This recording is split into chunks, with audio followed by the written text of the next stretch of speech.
Now, today's video is separated into two parts. In first part, we will talk about what is the deep state, the shadow government getting away with on the domestic side of things, on the domestic soil inside of the United States. And then in the second part, we will talk about more broadly about the horrors that are happening in the Middle East, the horrors that are happening in Gaza. There is just unbelievable amount of suffering, and we need to speak about this today. But first, let's take a listen and let's react to the news on the domestic side of things. See these four right here? These are CEOs, COOs from Palantir, Meta, and OpenAI, multi-billionaires who are being sworn into our U.S. Army reserves as lieutenant colonels. So Commander Bonespur and Pete Kegsbreath came up with a new detachment called Detachment 201, the Army's Executive Innovation Corps, or EIC. Last I checked, when anyone wants to join the military, they have to go through basic training, they have to go through MOS training, they also have to go through a background check to be able to obtain a security clearance, whether it's secret or top secret. But yet, we're giving these four billionaires who are in charge of monitoring our information, our data, through Meta, through Palantir, and OpenAI, we're giving them the key to our defense. Are you guys comfortable with the merging Silicon Valley with the US military? We're watching the government hand over the keys of national defense over to the same people building AI that can manipulate elections. They censor speech, as we know, and track every single thing you do online and profit off your personal life. This is not protecting America. This is securing control. Now, obviously, this is something that many people have predicted. It is quite dystopian to see the merge of big tech, supposedly free market big tech, with the big government, with the war machine, with the military industrial complex.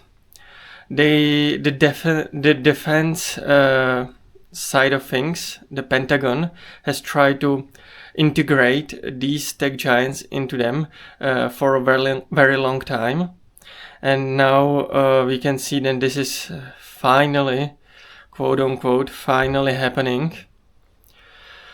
I mean, this is quite dystopian because, let alone Palantir, literally means the evil eye that sees everything. And now these companies, Palantir, OpenAI, and Meta, are being integrated into the so-called deep state. There have been billionaires sworn into the military as a colonels. This is quite insane. Quite insane development that many conspiracy theorists have predicted, to be quite honest with you. But what is truly unexpected is that Donald Trump and his administrations were supposed to be the administration against the deep state, and now literally the opposite is true. Literally the absolute opposite is true. This administration has been able to get away with stuff that is just insane. The merge of big tech, the never-ending surveillance of population, especially the domestic population. This is truly Orwellian. It is just dystopian to witness. An Israeli professor at Ben Gurion University analyzed Israeli military data and posted a report to the Harvard Dataverse indicating that Israel has killed over 377,000 Palestinians since October 2023. Israel's so confident with their data that they estimate the number of Palestinians in the three camps that they've pushed them down to. Because you can see, Everything has been decimated around them. And you want to know what else? These black lines surrounding these camps are newly paved military roads. These red numbers are supposed aid distribution sites. These colored circles surrounding them are different buffer zones, and they are literally no-go zones for Palestinians. This concentration camp up here has no aid accessibility unless you cross over the Nazarene corridor, which is a literal death trap. So they have an entrance pin, which is fenced maze, and it has barbed wire at the top. This yellow line here are sand hills, which funnel them into this corridor that is also a death trap.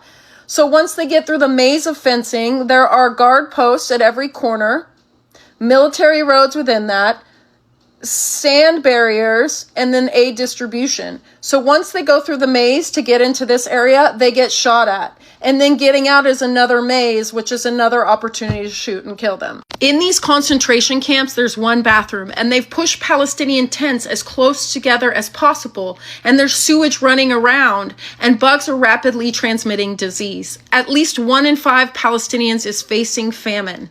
And right now, there is a heat wave. So Palestinians are having to open their tent doors up to cool off. And now they have to worry about scorpions and snakes getting into those said tents. This is insanely awful, and you need to share it with as many people as possible. This is truly, truly horrific. This is just very hard to witness. I would never imagine that we would witness such a horrific scenes of such a horrific genocide. This is very, very hard to just observe. The Israeli government and the Israeli military, the IDF, have pushed all the Palestinians in only 3 camps, only into 3 concentration camps, and they are systematically trying to starve the remaining population. They are systematically trying to exterminate the remaining population. This is obviously truly horrific. These are all war crimes. These are all crimes against humanity. I would never imagine that we would witness such horrors, but yet we are here. I'm truly, truly optimistic that there will be hopefully soon end to this horrific genocide, and that there will be brighter and brighter days for the Palestinians and for the all people around the globe that are suffering. And with that being said, I would love to end the video here. Thank you so much for watching, and please pray for the better future.